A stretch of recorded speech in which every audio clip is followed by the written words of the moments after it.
एक ऐसा भारतीय जिसने खुलेआम पाकिस्तान को मुंबई के बदले बलूचिस्तान छीन लेने की चेतावनी देने से गुरेज नहीं किया। एक ऐसा जासूस जो पाकिस्तान के लाहौर में 7 साल खुफिया एजेंट बनकर अपने देश की रक्षा के लिए प्रतिबद्धित रहा। एक ऐसा भारतीय जिसने अपना पूरा जीवन देश को समर्पित कर दिया।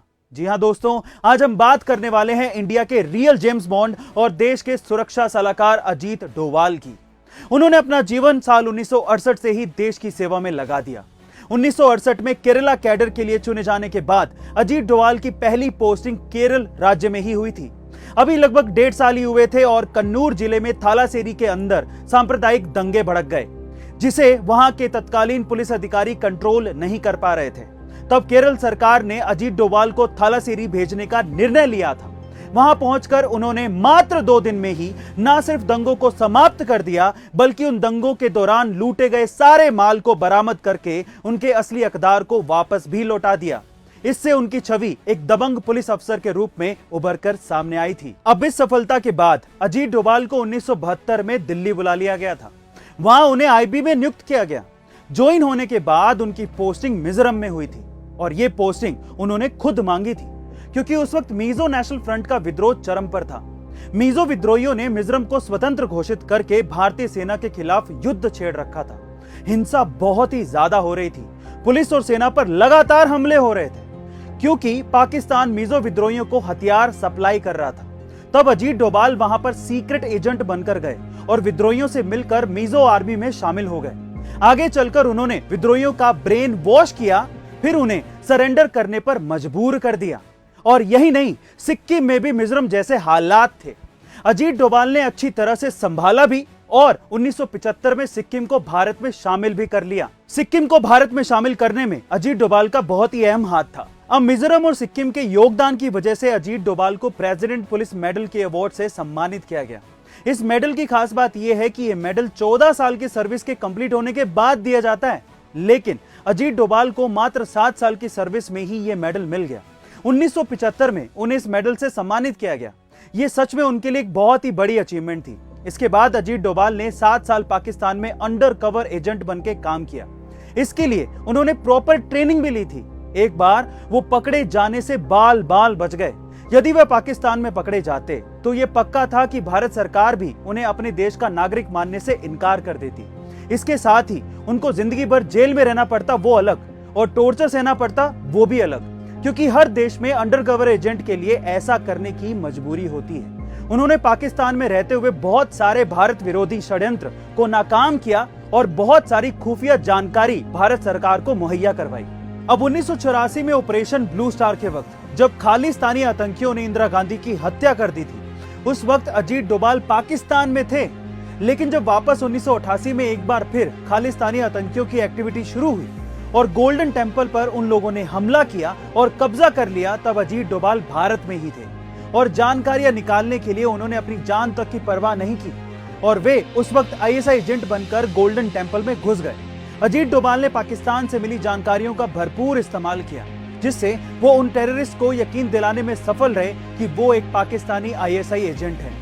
वो आतंकवादियों के साथ रहने लगे और उनकी सारी जानकारियां जुटा ली। फाइनली अजीत डोवाल की कोशिश रंग लाई और वे गोल्डन टेम्पल को आतंकवादियों से छुड़ाने में कामयाब रहे, जिसके बाद इस साहस भरे काम के लिए उन्हें कीर्ति चक्र से भी सम्मानित किया गया। इसके बाद 2 जनवरी 2016 को कुछ आतंकवादियों ने पठानकोट के एयरबेस पर हमला कर दिया था, जिसमें हमारे 5 जवान शहीद हो गए थे। इस सदमे से भारत उबर भी नहीं पाया था कि 18 सितंबर 2016 को उरी में मिलिट्री बेस पर फिर से हमला हो गया। काउंटर अटैक में सारे आतंकवादी जरूर मार गिराए गए थे, लेकिन हमारे 18 जवान भी शहीद हो गए थे, जिसमें घायलों की संख्या काफी ज्यादा थी। पूरा देश बदला मांग रहा था। भारत सरकार ने भी ये साफ कर दिया था कि भारत इस हमले को नहीं भूलेगा और ईंट का जवाब पत्थर से देगा।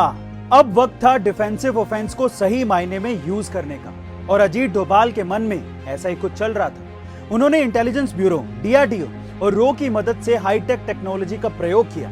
ऐसा करके उन्होंने आतंकियों की जानकारी हासिल की और उनके लॉन्च पैड ढूंढ निकाले, जिसके बाद सर्जिकल स्ट्राइक का प्लान उनके दिमाग में आया।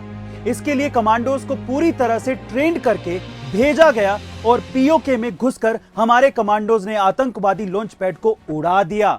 सर्जिकल स्ट्राइक पूरी तरीके से सफल रही। उरी हमले में शहीद हुए जवानों का बदला हमने लिया और वो भी उनके घर में घुसकर।